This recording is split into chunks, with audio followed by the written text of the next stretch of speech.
Evening and welcome to the program. I'm Buddy Martin. This is the Buddy Martin Show. Glad to be with you tonight on a Wednesday on the eve of the National Football League draft. Something we don't follow very closely anymore, but we have people who do.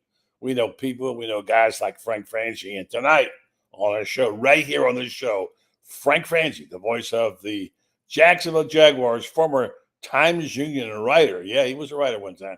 Will join us and enlighten us about what is going on with the Jaguars draft, other things, all NFL draft. And then we'll talk later also to Kevin Brockway from the Gainesville Sun about what his take is on that, and also some of the things going on in Gator football. And I know we won't get through the night without talking about Gator basketball. Frank Frangie was absolutely gleeful like a child at Christmas during this past. Many of us were, by the way. This was quite a year. I'll get to him to tell me exactly how great it was. And then we'll close the show with Loren Meadows. All coming your way tonight, right here on this program. Tell your friends and neighbors the Buddy Martin Show. Yes, the Buddy Martin Show is now officially on the air. Yes, it's time again for Buddy Martin. Call him up and tell him what you're thinking. But be kind because he's doing the best he can. Better, stronger, faster. Mama says that alligators are ornery because they got all them teeth but no toothbrush. Hey, what if the voice calls while you're gone? Take a message. Bye. You ready, champ? I'm ready for this my whole life. I'm incapable of small talk. But that's why you love me, right? Kind of intimidating to be in the presence of so many great athletes.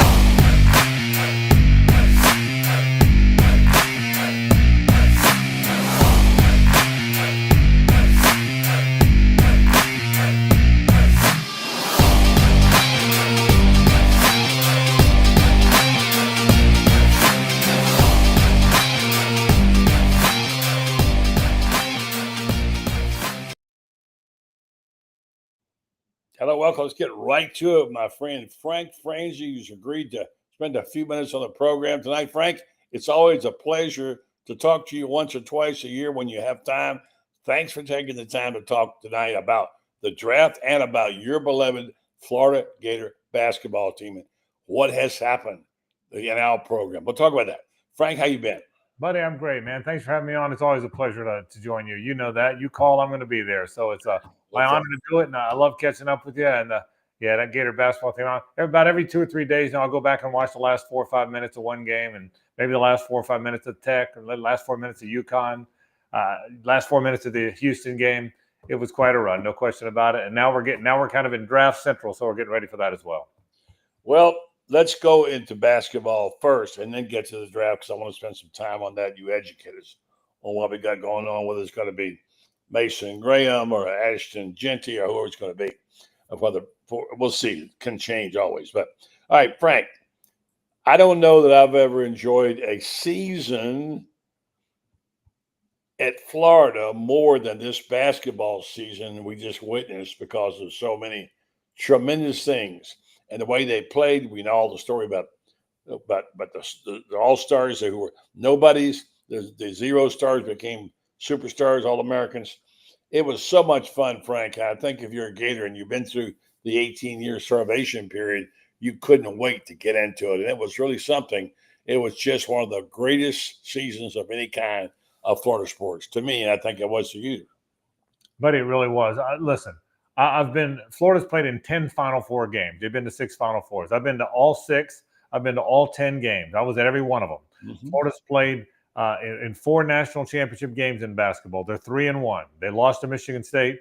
They beat Ohio State, UCLA, and now Houston. I was at all 4. They've been in 4 national championship football games. They lost to Nebraska. They beat FSU. They beat Ohio State. They beat Oklahoma. I've been very blessed that I've been to all of them.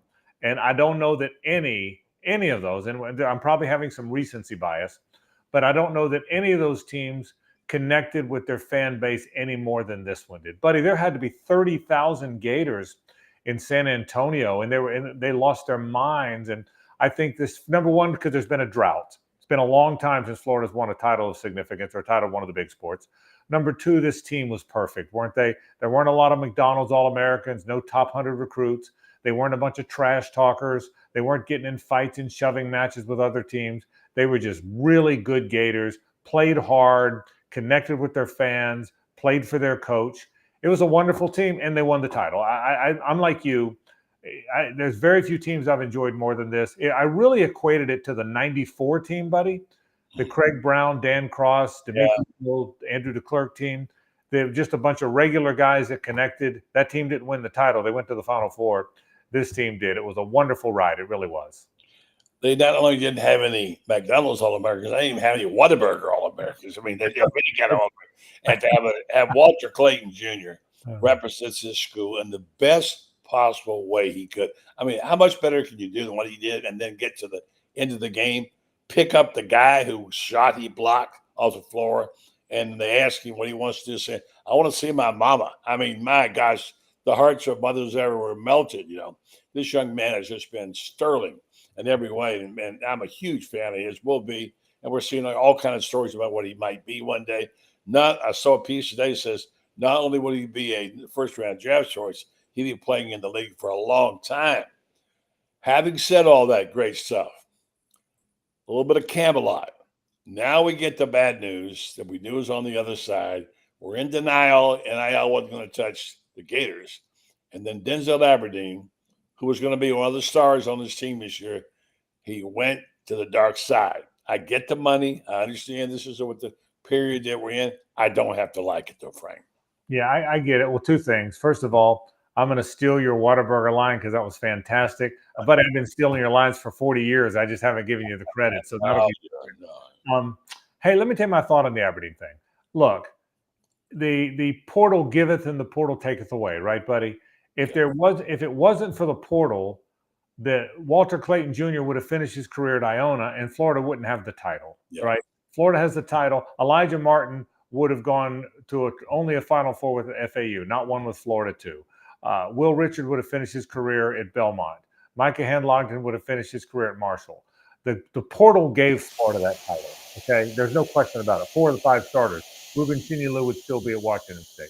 So 4 of the 5 starters, one of the top guys off the bench came through the portal. So if you're going to embrace the portal and embrace how much you love what it did for you, then you got to live with the fact that you're going to lose some battles too. Denzel Aberdeen's a good guy. He got $2.5 million reportedly to go to Kentucky. There's no way Florida could do that. There's no way. And I don't think he's going to start at Kentucky. My guess is, and I don't know this, my guess is he got offered a little over $1 million to start at Florida. And he said he'd rather have $2.5 million to come off the bench at Kentucky. And well, I'll tell you what, how do you blame him? That's $1.5 million more. If those numbers are correct, and I don't know that they are, I can't fault a young guy. I really can't. But I can't fault a young guy. That's life-changing money. I think Aberdeen's going to play in the NBA one day. But if he doesn't, that money means everything. So I don't fault him. That's where the portal is. If you're gonna let the portal help you win a national championship, you have to accept the fact that the portal is going to rob you of some players too. I felt that way about Jack Pyburn in football. He could have been a legacy Gator. Denzel Aberdeen could have been a legacy Gator. Senior day would have blown the roof off those places. But the money's, at least in the basketball case, the money trumped it. I understand it. I don't love it. I would have loved to have seen Denzel back, but I understand what the young man was going through. I really do. Well, I mean, here's the thing. I don't dislike the portal. I think it's been skewed too far in the way of coaches all these years.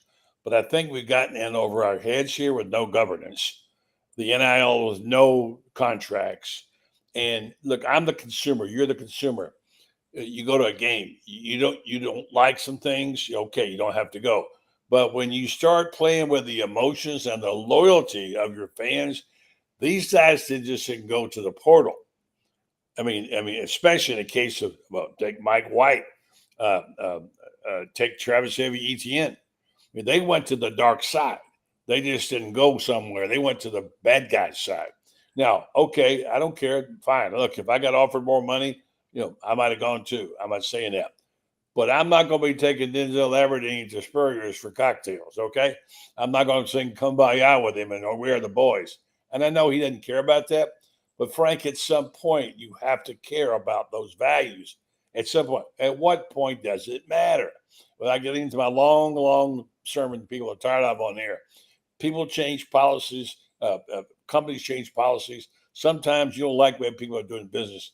A lot of people got mad at Publix in 1982 because they started opening the store on Sundays. Great business move, maybe not so much for the people. Was it the right move? I don't know. You say it's okay, it's business, it's just business, like The Godfather? Or do you say some things do matter, intrinsic values? You take that and you take the other side of that, and you take other companies who have honored certain traditions, and you respect it.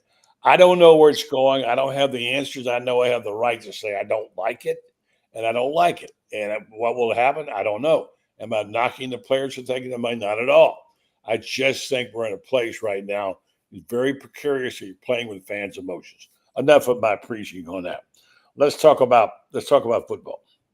Jaguars are needing to restock, and it looks like another small running back is coming down the pike. Everybody's talking about Ashton Jeanty. What a durable back he was. He played. My gosh, he must have carried 5 million times at Oklahoma State.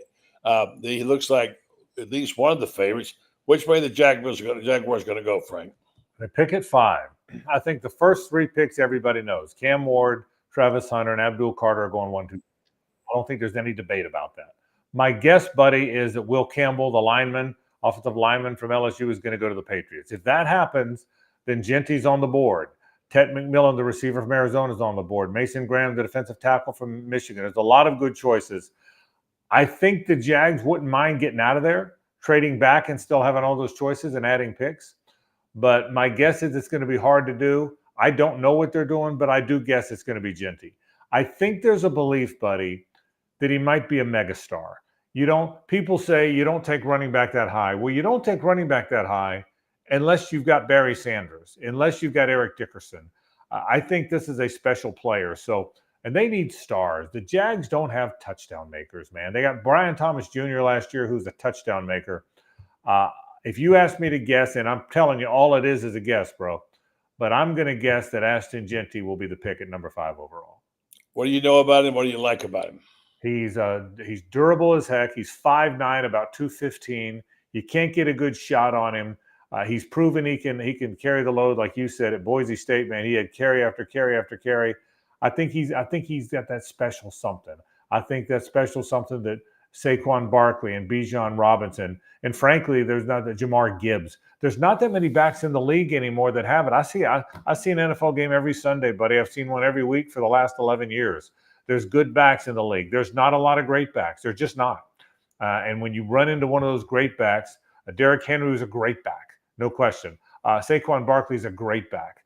When you run into one of those great backs, Jonathan Taylor at Indianapolis is a great back. They can change your team, and I think he is that. I think he's special. I think there's something special about him. I believe that. I believe there's something special about Ashton Jeanty, and I think there's a chance he's the guy. I think I might have said Oklahoma State. I didn't mean that. I mean, obviously, he didn't play there. I like what he's done there.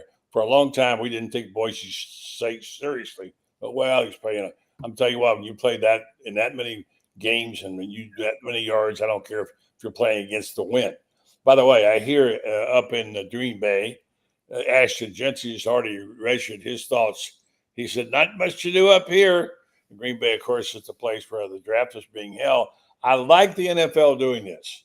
I like the fact that they're going places. They're never going to get a Super Bowl. They're a loyal franchise, loyal people, and I think it's a great football setting. How do you like the fact that it's being held up there? I love it. Brian Sexton, who's kind of our reporter on the road for Jaguars.com, he's been to the last 10 of these, which means he's been to all the ones that have been all over. He's been to Nashville and Detroit and Kansas City and wherever they have one of these. And I think you said it, buddy. There's cities that Kansas City's never going to have a Super Bowl. Detroit's had one. They're not going to have another one. Green Bay's never going to have a Super Bowl. So why not? Nashville might have a Super Bowl, but they haven't had one yet. Why not go to these cities and reward these fans? And the draft has become such a big deal. There were 400,000 people that came out in Detroit last year. I know, it was amazing. Nashville looked like Woodstock, man. And I think, and by the way, you and I are old enough to know what Woodstock is. Half your viewers probably don't. But I really believe that it's a celebration. It's the 4th of July. It's New Year's Eve. It's Mardi Gras. And you're able to bring that to an NFL city every year. I love that they do it. I think it's become such a big deal. Look, no one's playing, like you said, you and I talked during the break, no one's playing a game here. Yet it's one of the 2 or 3 biggest days of the year in the NFL, and frankly, one of the biggest days of the year in professional sports. What do you think people are going to watch more tomorrow night, buddy? Major League Baseball, the NBA playoffs, or the draft? It's not even close. And I'm going to go with the NBA. No, I'm not. No, you're right. Exactly. Of course, you're going to watch it. And there are a couple of storylines in an ordinary. I'll just keep a couple of minutes. I know you got work to do, but I just wanted to get your weigh in on the subject. The quarterback, there's a dearth of quarterbacks. There's not any really great quarterbacks. Yeah. Cam Ward, when I first saw him, and I liked him then. I liked the way he got his release was quick on the ball. He knew where to go with it. And I thought he'd be a good NFL quarterback. No way did I see him as the first quarterback taken. No, nor did anybody else. But there's a big controversy about Shedeur Sanders. I've heard terrible and I've had good. I'll read you a couple of things I've heard I want you to comment on.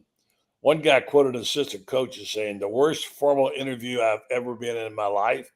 He's so entitled. He takes unnecessary sacks. He never plays on time. He has horrible body language. He blames teammates. The biggest thing, he's not that good.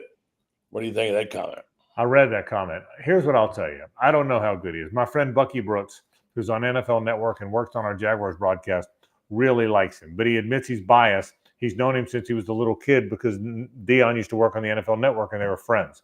Mm-hmm. I'll say this about Shedeur. He's lived a really unique life, buddy. He's been Deion Sanders' kid. Mm-hmm. And when you're Deion Sanders' kid, you're always in the spotlight. And the next thing you know, he's playing at Jackson State and everybody's paying attention. Then they go to Colorado together and he's playing at Colorado and everyone's paying attention. He's had a very unusual life. The biggest I don't know how good he is. He's probably a middle of the pack first rounder.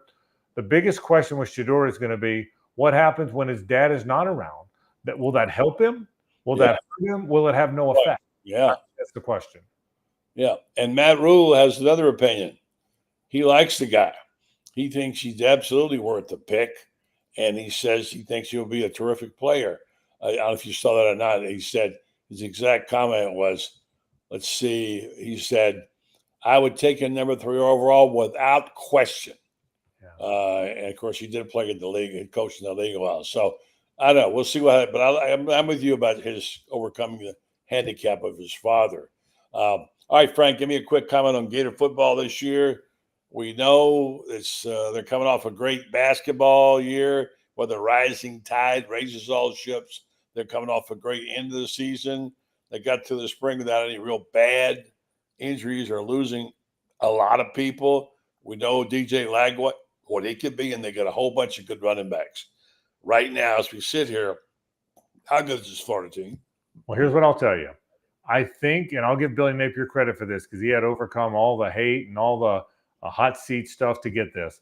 I think Florida now has a roster where their players are as good as the good teams. All right.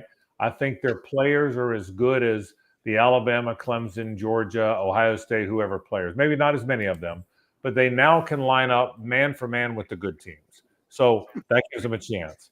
The things working against them is the schedule's brutal again. Billy Napier's got to prove he can coach with the good coaches. All right, he's got a good. He certainly recruited and built a roster with them. Can he coach with them? And I hope he can. I don't have any reason to believe he can't. And DJ's got to take the next step, buddy. DJ Lagway looks so good. He's so fun to watch as a freshman. He's hard to tackle. He's so accurate on those deep balls. We haven't even seen him as a runner yet. We know he's a good runner. We saw the high school tape, but he's got to take the next step. Last year, he threw 12 touchdowns and 9 picks. Well, that number this year has got to be 24 and 6. He's got to take the next step as far as being a play-in, play-out, efficient passer. I think he can, and I hope he will, but we haven't seen that yet.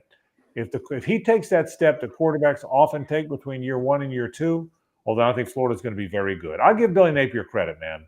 Everybody wanted him fired. Everybody was down on him. Every hot seat everywhere. That son of a gun stayed the course. He got that team galvanized. He got them winning in the second half of the season. They might have beat Tennessee and Georgia if they didn't get their quarterbacks hurt. I will really applaud him for against that brutal. He won 8 games, counting the bowl game, against a brutal schedule. I thought it was a great coaching job last year. And if they take a step forward this year, I think they have a really good team. They should be a playoff contender this year, and I'd be disappointed if they're not. Say a quick hello and goodbye to Kevin. Kevin will get you to respond to his comments on that. Good evening to you, Kevin. Well, hey, first of all, talking about playoff contenders, Look at what I'm wearing right now. Meet the Mets. Meet the Mets. Oh, the 7-game winning streak, 18-7, best record in baseball. Just swept the Philadelphia Phillies. Oh my gosh. Blue and orange like the Gators. Okay, so I'm sporting. But as far as Florida is concerned, I was very impressed, Frank, with the spring game without DJ Lagway and the fact there was a 38-32 score, and it seemed like a lot more depth, a lot more playmakers in all positions. Some of the young guys, Ty Jackson looked terrific. He had 11 tackles in that game. I mean, Dallas Wilson was all over the field, 195 yards receiving, catching passes from Harrison Bailey, who's basically a backup, and did it against Grant did it against the second team defense, but really, really showed some things there. And I think he's going to be, very, very hard to deal with, SEC ready body. So Drake Stubbs, the kid from Mandarin, had an interception as well. So a lot of good there in terms of positional depth, I think, for Florida coming into this season, which is why I like them, possibly to take another jump. But again, the margin for error in the SEC is so small. I mean, it's going to come down to what has Billy Napier learned in coaching in the first 3 years in the SEC in terms of game management. I think that's going to be kind of critical.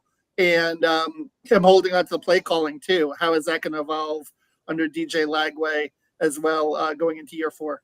Yeah, real quick, because he's got to go. I'm going to run on these players drafted. Looks like Cam Jackson might be the first guy taken. DK, Shamar James, and Jason Marshall. Which one of those is the best bargain right now, Kevin? Well, it's interesting. I have been hearing some rumblings that the Lions really like Shamar James.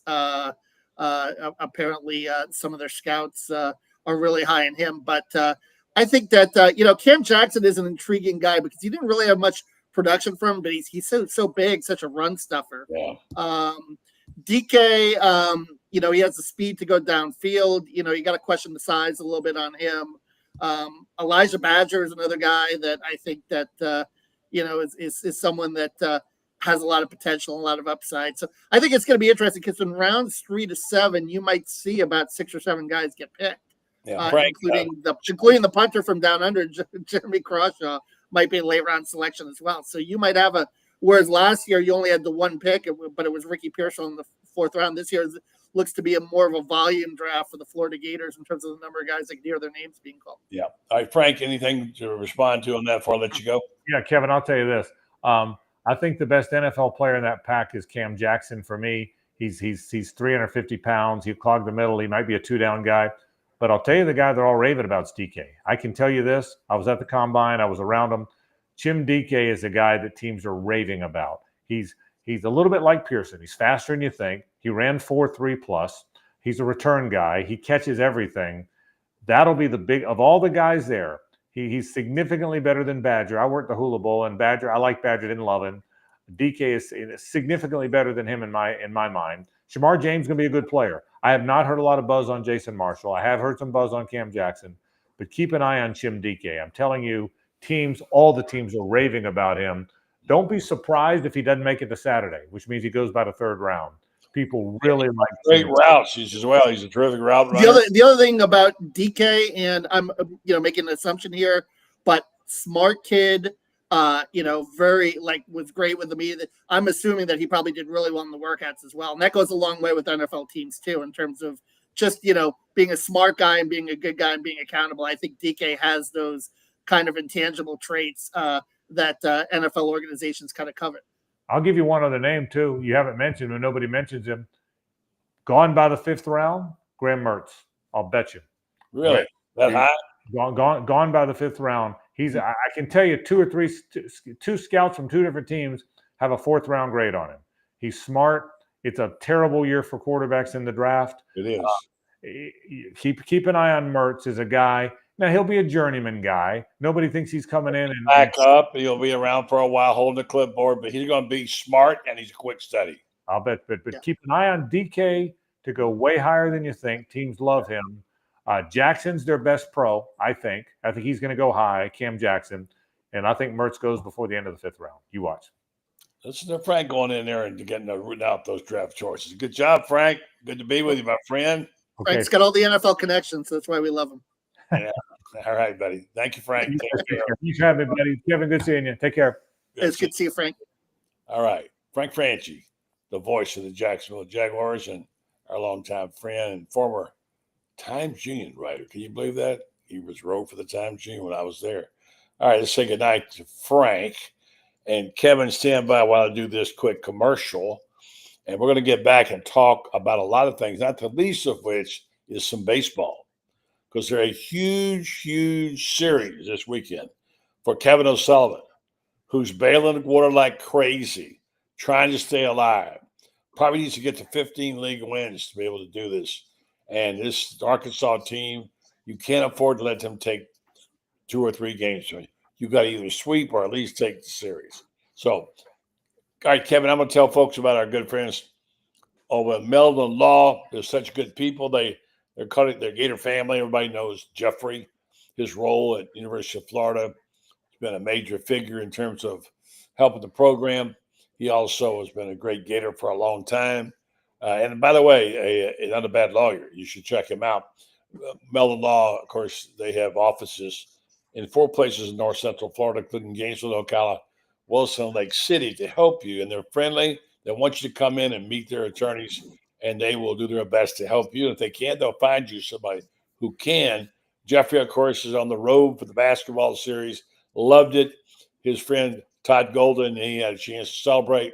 And Jeffrey is just the best when it comes to being a Gator. So check him out if you need help. Meldon Law, they won't back down. Kevin, as much as I'd like to say the NFL draft is important, right now, one of the things at stake here, not the least of which we come to expect a miracle from Sully. Can he do it again? Well, I think, you're saying 15 SEC wins. Last year, they got him with 13. So I think 13, 14 could probably get him in. I think Baseball America right now is projected to be in. Certainly won't be hosting a regional. Obviously, they'd be a 2 or 3 seed if that was the case. But the pitching has got to come around a little bit more. Now, it looks like they've got a reliable Friday starter in Liam Peterson and a reliable Saturday starter in Aiden King. Yeah, but the issue is Sunday. And that's because, with Coppola going down, obviously, now you're trying to piece things together with either Philpott or McNeely or, Billy Barlow, and it's just not working, in terms of, you have a chance to sweep Mississippi State and then you lose, the back end game 14-8. You certainly had enough offense to win that game. But you can't pitch on that Sunday because you don't have any good quality arms left. So, that's the big problem right now, that they've got to get the pitching on Sunday solved. And, I don't know, do some guys have to just simply step up? I think that's the case. I don't think, there are any answers. You can't make a midseason trade in the transfer portal at this point, but you need, to figure out that third starter spot and get a little more consistency there in terms of that in order to, have a chance to continue to win series, what you're going to need to do. Arkansas coming in, I believe, number 2 in the country or somewhere in the top 5, the last I saw. Also, you've got Texas coming up that was number 1 in the country at least a week ago. They were, I don't know where they are now, but, you got 2 top-tier SEC teams. Alabama is a top 25 program as well. So 3 of the last 4 SEC series against top 25 programs. That's no joke. And then you've got South Carolina that's a little bit vulnerable, and you'd want to try to at least take 2 or 3 from there on the road as well. But if you can get to 13 SEC wins like last year, I think you get in. And then, as we've seen with this team and with O'Sullivan and his experience, anything can happen in a regional from there. Yeah, we saw last year, they were, didn't they start 0-7? What, in the SEC last year? No, this year. This year they started 0-6 and 0-7, and they beat Ole Miss or they were 1-11 at one point, buddy. So I heard someone say no team has ever started 0-7 in the SEC and gotten to Omaha. Yeah, so it sounds like it might be, And they might. I think they actually started 0-8, buddy, because I think they took the last game of that Ole Miss series. I was on the road with basketball at that point. Yeah, but they've regrouped somewhat. They've done what they had to do. They swept Missouri. They took 2 or 3 on the road against Mississippi State. So really, it's just a matter of finding a way to win these last 4 series, or at the very least, not get swept by Arkansas at home or by Texas on the road. I think that's kind of the whole, goal right now is to find a way to piece together. I would say, because right now they're 6-12. I would say, you piece together 7 more SEC wins in your last 12, and you get to 13 SEC wins. You'll probably get in because let's not forget they took 2 or 3 from Florida State, non-conference, 2 or 3 from Miami. Their non-conference record overall is pretty good. It's I think in the neighborhood of 20-3 or 21-3. So unlike last year, they're winning the midweek games this year. The issue has been in the SEC. They've struggled. Yeah. Let's switch gears for 1 second and get back over to basketball. Obviously, they had some good news this year. They knew that obviously the guys they got signed, they were get committed. Where do they stand right now on future prospects for this year?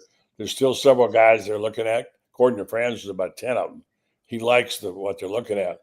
If Denzel leaves a big hole, more importantly, it feels like a betrayal, but that's just what it is. Where do you think they're going to go now for help? Well, A.J. Brown visited over the weekend. I think that's going to get done soon. What happened then? Probably over the weekend, and he's Isaiah Brown's older brother. Right. And I was looking at a little bit, researching him a little bit more. And he, in addition to having the good year last year, he averaged 10 as a freshman in the MAC, which is a decent, mid-level conference. And he's also a very bright kid too, smart kid, all MAC academic, 4.2 student. So he checks a lot of boxes in terms of, guys that Todd Golden is looking for, players that aren't just skilled, but smart as well and can retain information. I think that goes a long way into what they're trying to do. And I think smart more often than not is good. So I think that's a plus in his corner, and he can shoot from the perimeter pretty well. His 3-point numbers are pretty good. So I think that he'll be a nice piece as a shooting guard. And he's got decent size too, 6'4", 210. So he looks like he's got a SEC type body where he can absorb contact if he goes in the lane a little bit. So I think that will be a nice addition if and when it gets done. And I'm expecting that that's going to get done fairly soon here the next couple of days. And then, we'll see if they go after another guard or if they feel like they can roll with, Xavier Lee, Isaiah Brown, AJ Brown, and Clavshar.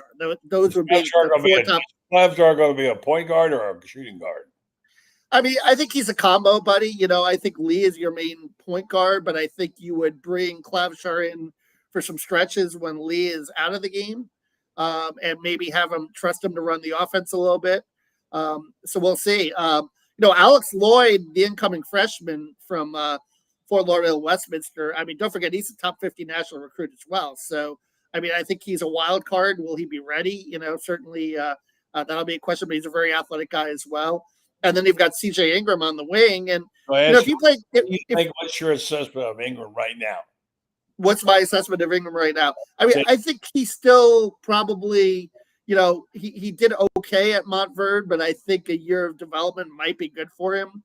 But, we'll see how Todd plays it. It's going to be, interesting to see too, because I think he's going to play Tommy Houck at the wing some too this year. And you might see is back. I really do. You may see Tommy Houck at the 3 this year a lot more. Have him play that kind of point forward spot with his size. It'll bring back kind of memories of Chandler Parsons about 10 or 15 years ago. But Tommy Houck is that skilled, buddy, in terms of what he can bring to the table in terms of not just shooting, but it's passing. We could see it. And then, if you have, 6'9" and Condon, either Chinyelu or Handlog, depending on how that situation pans out, across the front line, you'll have some pretty good size across the front line as well and really good rebounding ability. Yeah. I want to talk to you about a subject we discussed several times on the phone. You had a couple of nice stories about it. And I noticed today that Billy Napier came out and talked. I don't think this is your story. Maybe it was. Talking about Spurrier.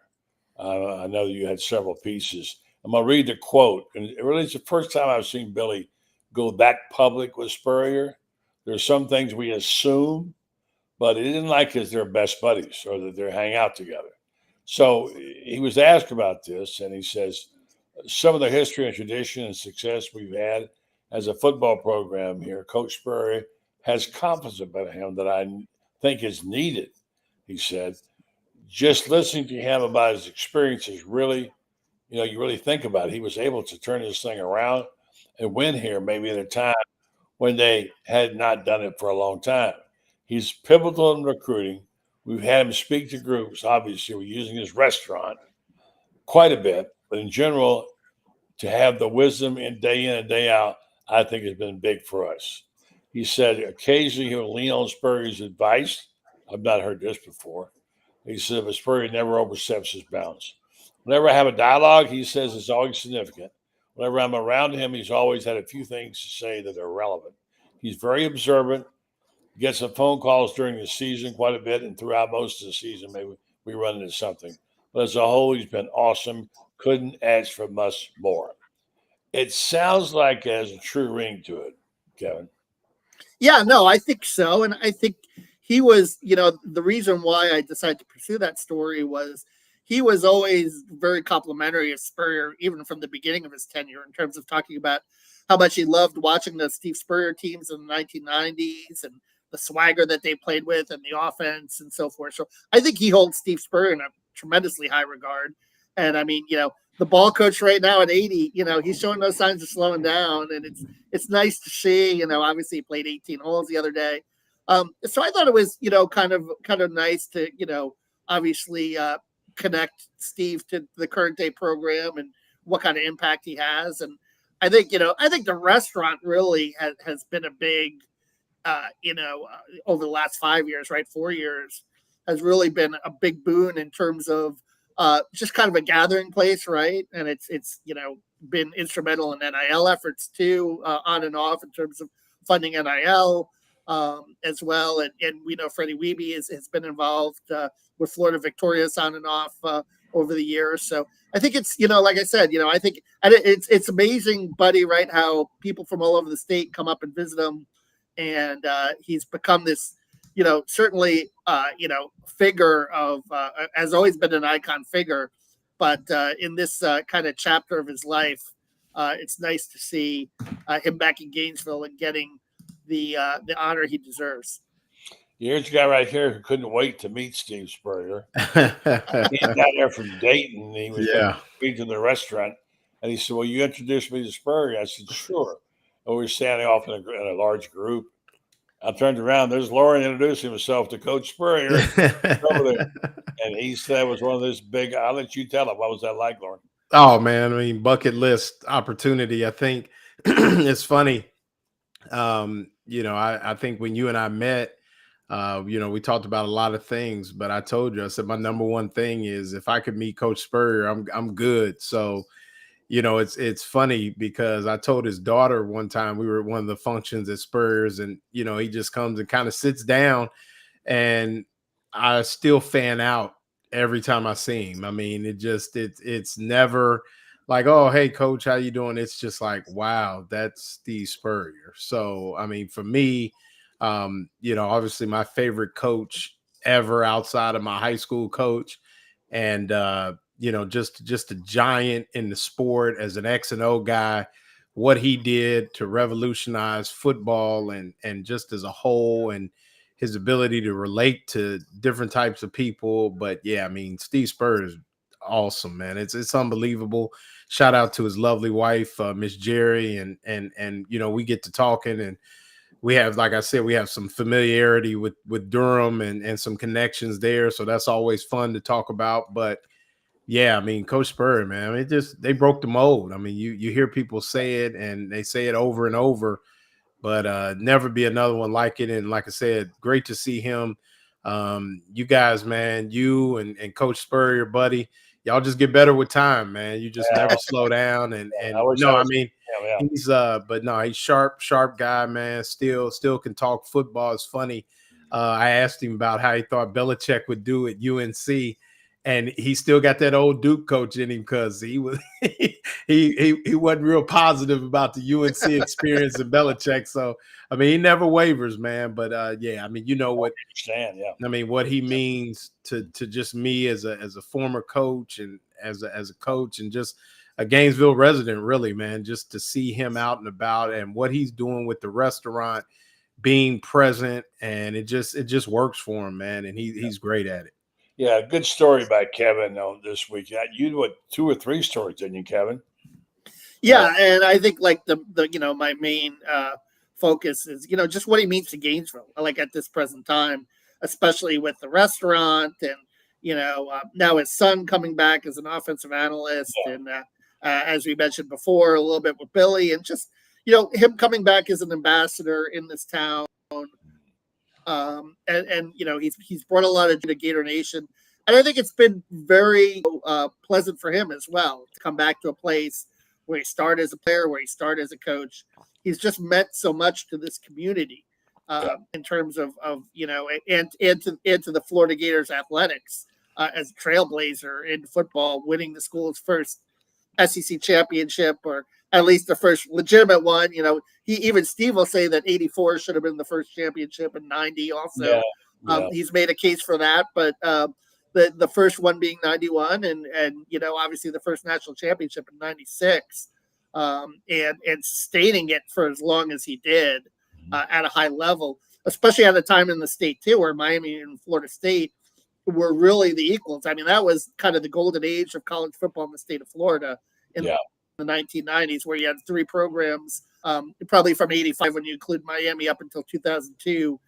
The 3 programs ruled college football. Kevin, one of the things I like, the first public comment I've seen that Billy made about Steve Jr. And Steve Sr. doesn't talk much about it. And so I want to read this quote here. He said, his quote was, he said, Steve Spurrier, you wrote 30-year coaching career included such sense as offensive assistant, Oklahoma, Arizona, the Washington Commanders, South Carolina, Mississippi State, and Tulsa. He's an accomplished coach, Napier said of Spurrier Jr. You think about his experience here and then South Carolina and the NFL, along with working with Mike Leach. I think he's got a good, sound, educated opinion about football. Now, I'd like to think that means he's a candidate to be a full-time coach. That'd be very good. But I hear he's working with quarterbacks and receivers, etc. So, all right, speaking of sports and sports writers and sportscasters, did you guys know Mike Patrick? Yeah, I did. Yeah, I didn't know him, but obviously we talked about it. Yeah, but I mean, big time. Just some of the greatest calls. Basketball, football. Yeah, I mean, it's sad loss for the sports world. Yeah.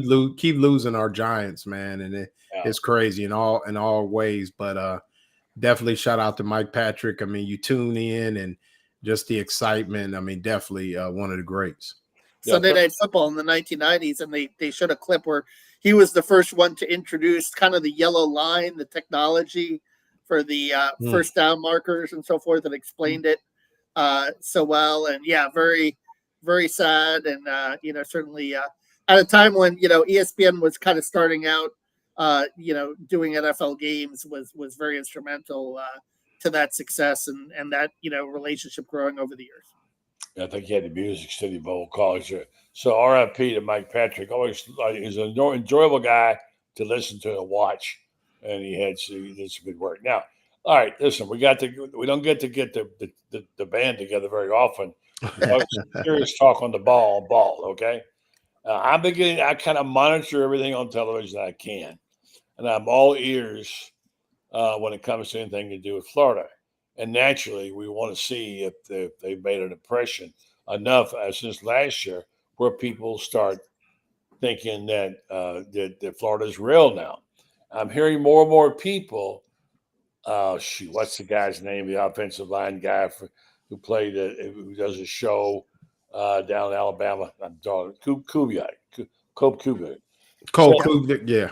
Said, I've had him on the show. I should know.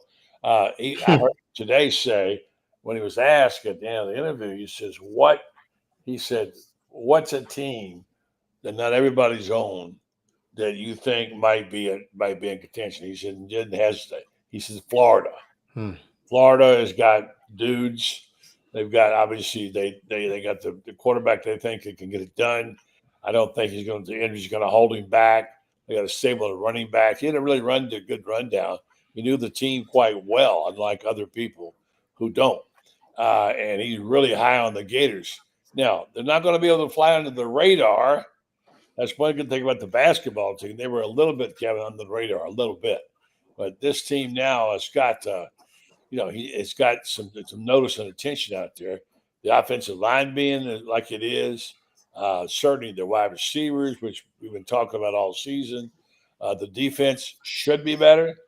And now we're starting to hear people say, last year, say, well, they might win 7, might win 8, but we're starting to say they're going to win 9 or 10 games. They're going to be a contender, and they're going to be a team making a difference. What have you guys heard? Am I just looking through my orange and blue glasses? I'm beginning to get new respect for this team. You go first, Loren. Yeah, I mean, I think when you look at the roster, the guys returning, 4 out of 5 starters on the offensive line. Bryce Lovett is somebody that if you talk to the coaches, they're really high on to fill in at right tackle. The defensive line is back, getting Jamari Lyons back, keeping Tyreek Sapp. They're real high on LJ McCray and those guys. The linebacker core is young and athletic. The safeties, I think they really like what they have in the young safeties. And then, you bring back, all the defensive guys that are hurt, from Dijon Johnson to, just everybody that comes back there. And then, I think and then the QB, you got the QB, man, you got something, and everybody's high. You can't find one person. Even people that watch Ohio State that I talk to, we had Kirk Coleman on the show, a 10-year vet, played in the Super Bowl, was big Ohio State dude. And he's talking about Lagway on the show. Everybody is impressed with this kid. So, I think that I'm bullish on him too, man. And I can be tough. And like I said, when the deal goes down, I could go back to my old ways. But if you look at the way that this roster is constructed, with the talent on the edge, with the talent out on the boundaries at receiver, the running back room. It's looking good. Obviously, the beautiful thing about it is these things have a way of working themselves out. And there's a trip to Baton Rouge the 3rd week of the season is going to tell you quite a bit of what you need to know about the Florida Gators. But going into the season, I got to agree with Cole. I think that they could be somebody that, just because it's almost like, and Rob talks about it, logo fatigue or logo, so they haven't really been in the mix. So it's just like you don't expect it. But then if you look at, them dominating an LSU team up front that at the time had only given up 6 sacks the entire season. Imagine that. It's week 9, 10, and you've only given up 6 sacks. Florida goes out and gets 8, and then they physically manhandle the Ole Miss team and then kind of carry that into 4 straight wins. I think that that's something that you could look at. And you're gonna find out early, but right now I'm high on the Gators right now. Kevin, I want to get to you on this and get your take about what's going to be different about this team. Loren touched on some, but before we do that, I looked at some of the schedules today because I'm starting to look now at these games and getting a better perspective. South Carolina, everybody loves them from South Carolina, and they probably deserve it. And they're going to go 5-0 or maybe even 6-0, but then they're going to get hammered by 3 games. So early out of the chutes, South Carolina is going to be a darling. They'll play that up and they'll go crazy. We know what Florida's schedule is, really the same as it was last year, naturally, and it's going to be difficult. What are some other teams that we should look out for? We don't know about Georgia anymore because Kirby's in a little bit of a down cycle. Alabama's still unknown quality. Certainly, LSU is not necessarily anybody that Brian Kelly doesn't have a ticket punch to the Super Bowl. And my goodness, look what happened in Tennessee with all the trading of quarterbacks at UCLA. So, Kevin, number one, how does this team going to be better? In what spots? And then what other teams do you see out there maybe flying under the radar, or who might be a big bust? Well, I think, buddy, first of all, do we trust Billy Napier on the Lagway situation with the shoulder? He says he's going to start throwing in 2 weeks. And then what version of DJ Lagway are we going to see? Are we going to see 100% in terms of his ability to throw the football or not? That's what I'm interested in as well. And then for him to make the leap in year 2. But as I mentioned before, spring game, I was very impressed. Positional depth everywhere. This is year 4 of Billy Napier. The recruiting cycles have paid off. The moves that they made in the transfer portal, picking up a guy like Jacoby Jackson from a junior college in Mississippi, and him busting out, in terms of last year, and it looks like he's going to be one of the lead backs this year with Jaden Baugh. They've been very smart and very thorough and very good in their evaluations. And I look at that 4-game stretch, certainly starting at LSU. Then you got Miami on the road. Then you have a bye, but then you have Texas A&M. And that's going to be a difficult stretch late September, early October. At least you have kind of 2 games to get your feet wet before then in LIU and USF. You don't have that tough game right off the bat that Billy's had the last 3 seasons. But you do have that tough stretch to start. But as you mentioned before, buddy, quarterback uncertainty at Georgia, quarterback uncertainty at Tennessee now. You've got the more experienced quarterback coming into the season against those 2 guys. And if they can get through that 4-game stretch, say 3-1, or even, if all, falls into place 4-0, I think they're going to be in really good shape and have a lot of confidence going into the back stretch of that schedule. Yeah. Yeah. The teams that you think might be overrated? I would say right now, Georgia, I'm wondering, like you with Kirby with the down, and I'm just wondering about the quarterback situation there, because they seem to think, Hunter Stovall is this great guy, yada yada, and they didn't like Carson Beck because of apparently some of the off the field stuff, and him living in the penthouse in Athens and dating the Cavenders or what have you, and now he's at Miami. But Carson Beck was a pretty talented guy. And I don't know, quarterback wise, how they're going to replace that level of talent and production on that roster. And I think that could show up in Jacksonville in late October. Yeah. Quarterback is a position. Loren, did you actually ask me this the other night? Was I dreaming it? I was on your show and I was in and out, and you said, why do they always pick quarterbacks in the draft? And I said to you, because it's the most important position. Yeah. And I think, what was that about? What were you? I missed. Well, what I was asking is why they always. I guess I was asking in a reference to me. Sometime I think that when you may pull the trigger when you draft a quarterback, you may pull the trigger too soon. So when you look at a team that's picking first or second, they got a lot of issues, and you're looking at 3 quarterbacks maybe. Even though I'm a Jackson Dart guy. That would have been maybe 3rd or 4th round picks a year ago. Class isn't that great. So when you have a lot of quarterbacks with questions, I think the Titans are going to take Cam Ward. They informed him they will, but there's still questions. And so with those questions, do you have to take a quarterback? And that's what I was, would it be better to trade down and get some picks, or even get some more players and then, ride the wave with a veteran quarterback, go out and get a Kyle Trask and see if he can beat out Will Levis or, something like that when you're talking about the Titans or Browns or other teams. So it just seems like that's like a given now. The last few years is these teams just have to, like the Atlanta Falcons took Desmond Ridder. They lucked out and got Michael Penix. You're just taking quarterbacks because that's what you do. And that's all I was asking. And just in reference to the questions with Shedeur, Cam, Jackson Dart, and others, is it really, you can say, man, these guys, I know quarterbacks don't go in the second round in this draft, but that's all I was just asking, just for the sake of the draft as a whole. Yeah, I just remember a very famous one a million years ago. The San Francisco 49ers had John Brody. They had a guy from Miami who was a terrific college player, George Mara, the Matador. He was incredible to watch. And they came to their first round pick, and they took Steve Spurrier. Yes. Unbelievable. They threw what? George Mara, Key West High School also. I was, that was my first job out of college, but he was at Key West, so he was a legend. Oh, you were a conch buddy. I covered the conchs back in the I covered Wow. Rand Carthon when he was in high school. He was a heck of a Right. back. I saw him run for Yeah. 280 against Baron Collier. I think 300 yards against Chaminade. I mean, he was a horse, man. He could run. That used to be our headlines of the Key West Citizen.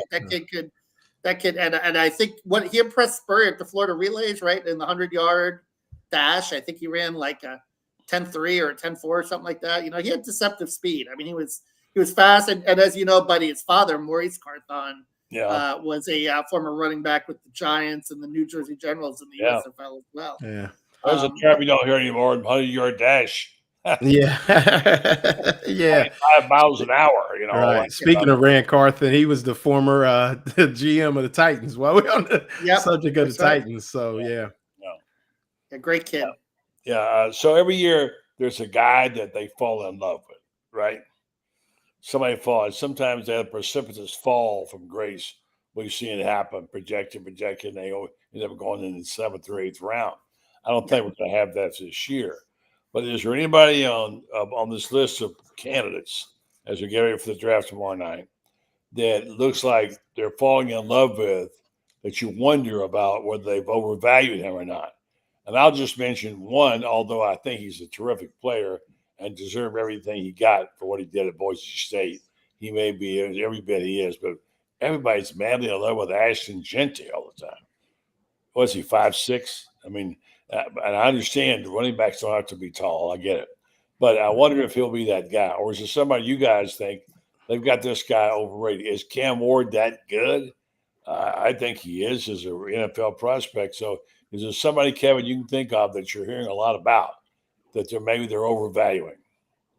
Well, I wonder Shadur. I do. I really do. I wonder if Shadur is going to be as good as projected. And there's been a lot thrown out about him, right? You know what I mean? A lot of quote unquote anonymous comments about his attitude and so forth and everything. And being Deion's son, I guess, is no picnic. I'm sure about that. But he did turn Colorado around, obviously, along with Travis Hunter.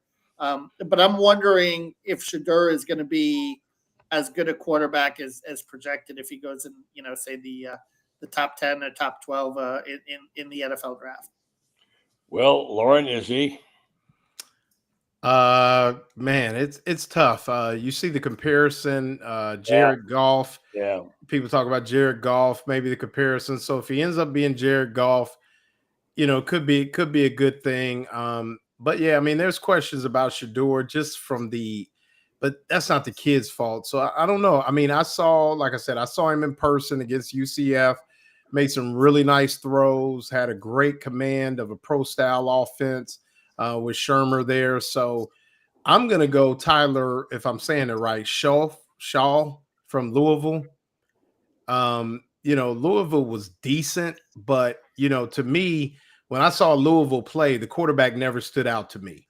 So, which tells me that he's either one of those guys that can really make a lot of throws when they got t-shirts and shorts on, or once again, you just got to find somebody. And so I would say, because they've got him maybe the 4th quarterback off the board, maybe 3rd.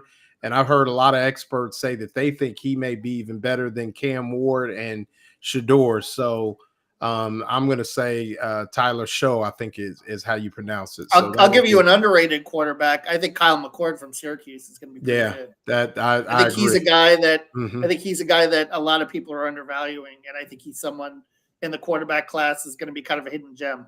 Yeah, I would agree with that as well. I saw him and I saw that name and I was like, yeah, that could be a guy. And as much as Ohio State, I mean, I know they got the most mileage they could out of Will Howard, but and they even they have Will Howard a little bit higher than Kyle McCord, but I thought Kyle McCord, did some really nice things this year at Syracuse and did himself a favor maybe by going up north instead of staying at Ohio State. All right, final thoughts. Each of you get 30 seconds, and great job by both of you. Thank you, Kevin. Thank you, Loren. Loren, you go first. What's your final thought? Here we are. It's kind of like somebody said, it's kind of the boring or the doldrum of the season where spring football is over. We won a national championship in basketball. That's going to wear off a little bit. but embrace the baseball team. You know, I heard somebody say, you know, they still may get in the tournament. They gotta get in. They gotta get in. They gotta get win. in, and then Yeah. they get in, and then you got a nationally ranked women's softball team that's going to be doing some things. They got a big series at LSU, and then they welcome the 4-time defending champs to Gainesville for the first time in forever. And I mean, I think there's going to be a lot of storylines with Tim Walton used to work for Patty Gasso. He's an Oklahoma grad. A lot of storylines, and definitely get over to KSP because that'll be a historic series as well. So just, you know, while we kind of sit and wonder about DJ Lagway's shoulder and kind of, you know, worry about Denzel Labradine in Kentucky, let's embrace these boys and girls of spring. And then obviously I guarantee you when the dust settles in the track and field, Mouse Holloway, they'll be, you know, the Gators will be in white, and in the hunt the second day of the NCAA track and field as well. So I was going to say to you, you forgot those other two sports, track and field. yeah. Yeah. Well, if the Gators are in white, there's a tournament up, there's a trophy up for grabs. Yeah. You know, that's almost a given. Kevin. Buddy, I got to go there again. Meet the Mets. Meet the Mets. Yeah. 18-7, best record in baseball. You got Pete Alonso. Wait a minute. Speaking Pete about Alonso, the when you Gator. spend some money, man, it's worth it. But did you hear the big story about Jack Caglione? Right? Yeah. Did he hit one off Kershaw? Yeah, that's right. The other day. Yeah. Oh, wow. He went 2 for 2 on him or whatever. Okay. Yeah. Wow. Well, Pete Alonso is tearing the cover off the ball. He's leading the National League in RBIs. He's batting 340. You got Danny Young, another former Gator, coming out of the bullpen. Brandon Sproat throwing the ball really well in AAA. So come on, Gator fans, jump on the bandwagon. It's a team. No, we ain't jumping on that. Blue and orange. It's the same colors. That's awesome. You got to get out to Citi Field for a game. I'm trying to keep the race and leave in Florida. All right, Kevin, thank you, buddy. Appreciate it. Loren, right. thank you, man. And be Yes, sir. tomorrow night because you're going to be on assignment. So we'll catch you. Yeah, no doubt. All right, man. Thanks. Good seeing you, Kevin, always, man. Yeah. Bye-bye. Bye-bye. These guys. All right, folks. Thanks you for listening and watching. And we're going to wrap it up with this message from a very important group called Titan MRI. It's important for you to listen because these people are all over the Florida Gators. They do a terrific service to us here in North Central Florida. They're growing. They're adding places. They're going to soon have an office in Ocala. And it's now called Titan MRI and Imaging. They acquired Highfield MRI, and Joe Colorio is how you pronounce it, I'm told, started Highfield in 1997. And Mr. Colorio now is back with them, and he's doing a great job over there. I know that's a good team. They now have 3 locations to serve. You can get him more all the time. 2 in Gainesville with the Park Avenue location, and now the Millennium Center, and 1 in Lake City serving all of Columbia County and Valdosta, Georgia. Titan MRI and Imaging offers the same great customer service. You can go in and get an appointment at nighttime. You have the large cages for you when you want to have the MRI. You don't have to get claustrophobia going through that tube. And they accept insurance. Or you can pay through their convenient self-pay options. Titan MRI Imaging offer MRIs, CT scans, X-rays, and ultrasounds, easy scheduling with lots of options. Titan MRI and Imaging. Check them out if you need any of that stuff because they have it all. Thanks to our sponsors tonight, including Titan, Meldon Law. Thanks to our guest, Frank Frangie. It was great to see Frank again. Tomorrow night is, of course, the draft. And thanks to Kevin and to Loren. And we'll be back tomorrow night with our team. We're going to talk some baseball with some familiar names that you might recognize tomorrow night. And along with our regular Orange and Blue Bloods crew, also be there. So join us on the program. I'm always glad to have you. And thank you for your help and your support on this show. Have a great night, folks.